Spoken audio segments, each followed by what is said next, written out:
What's up everybody on YouTube, AJ Russ back here with another video. Today I'll be sharing with y'all my series review of Marvel Studios' Loki.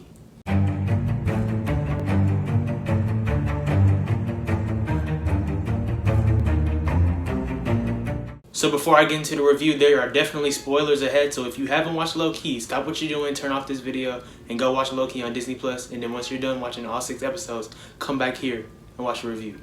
Let's get it. When Loki was first announced for Phase 4, I wasn't that excited, considering we already saw Loki die, and I didn't know how things would work. When I watched the first episode when it released though, my perspective immediately changed, and I started to enjoy the show. Everything about the multiverse, the TVA, and exploring different timelines were things I found interesting and fun.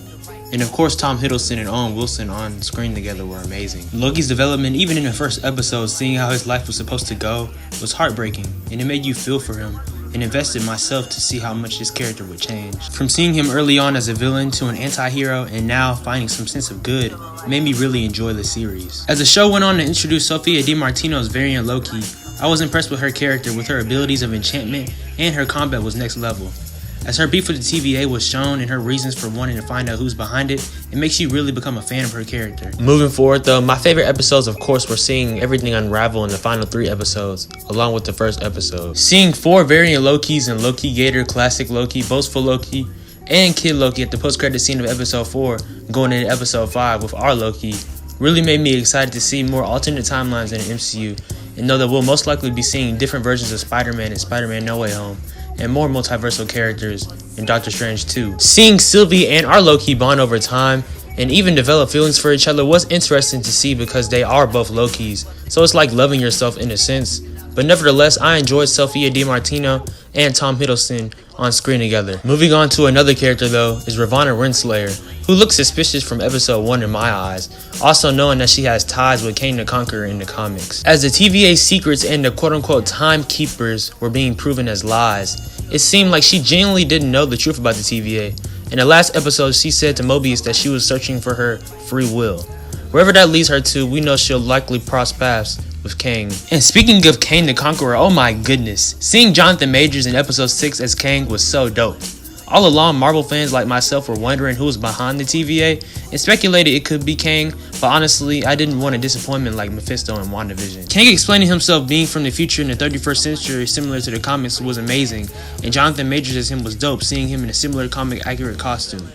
He explained how he controlled Goliath, and he also had like a little swag about him, or essence about him, that's going to be cool to see in Ant-Man 3 and in his MCU future. Seeing that Sylvie killed that specific version of Kang, which we know isn't the only version of Kang, we know that's going to cause a lot of revelations, as now the multiverse and all timelines are breaking into madness, which we will further see develop in Doctor Strange 2 into the Multiverse of Madness. Loki is also going to appear in Doctor Strange 2, which many speculated, but was confirmed after episode 6 aired, along with the post-credits scene at the end saying that there will be a season 2 of Loki, which was great news. Like I said earlier, I love everything about the multiverse and alternate realities, so to know that this will impact multiple projects, which Kevin Feige, the president of Marvel Studios, said, has me very excited, man. That version of Kang that we saw in Loki in episode 6 was only one version. Like he explained in the episode, there's infinite amounts of him, so it's going to be interesting to see one version go against Ant-Man, and there's going to be a lot of versions to see potentially go against the Avengers in the future. And not even just facing the Avengers, also teasing Secret Wars, which will probably happen down the line, which will be the next in-game level event. Overall, I enjoyed this show the most. Definitely my favorite thing out of Phase 4 so far. My rating of Loki is a 9.5 out of 10, exceeding my expectations, and I really enjoyed it. The multiversal war is coming, and I'm excited to see how everything is going to play out, most definitely. Man, so guys, I really enjoyed Loki. Definitely my favorite Marvel Disney Plus show so far. I loved episode 6 and how the season ended. Loving that there's going to be a season 2. And it was dope to see Jonathan Majors as Kang. We knew that he was cast as Kang for a while. Wasn't sure if he was going to be in Loki or where he was going to show up first. We know he's going to be in Ant-Man and the Wasp when it comes out in 2023. But it was dope to see him, his first appearance in the MCU. And we know he's going to be the big bad at Phase 4. So it's going to be dope to see him for sure.